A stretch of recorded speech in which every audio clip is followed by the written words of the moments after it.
The most enjoyable aspect of my role, I'd say, is probably doing the handovers of the guests. As of course, so you do all the hard stuff and all the hard parts selling the car. Nobody likes coming in and spending a lot of time with sales executives.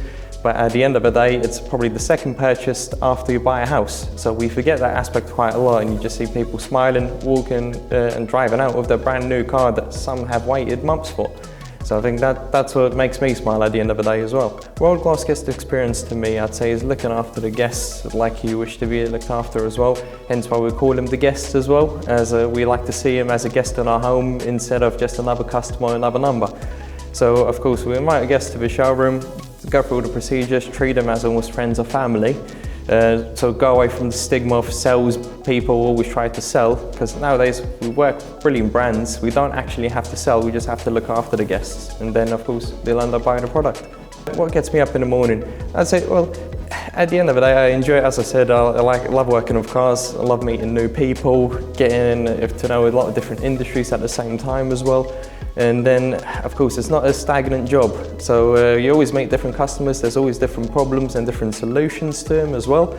So it doesn't get stale. Every day is different. Of course, some days not the best days, but on the other hand, some days are brilliant. So it swings and roundabouts with it.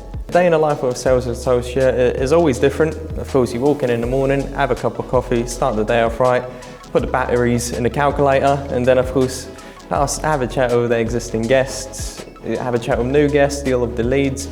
Then of course, primarily, you also get a lot of people coming in for service. You're looking after them guests, saying, right, you've got a brilliant car right now. You want to have a look at what a new one works out as well. And then of course, every day is different.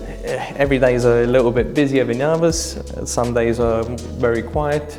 And then of course, all you do, you call around your existing guests, touch base with them. Some guests might have picked up a car for a reason just a few months back. Maybe they've got a little baby now, just touching base with them. So of course, at the end of the day, people buy from people. They don't want to buy from a computer.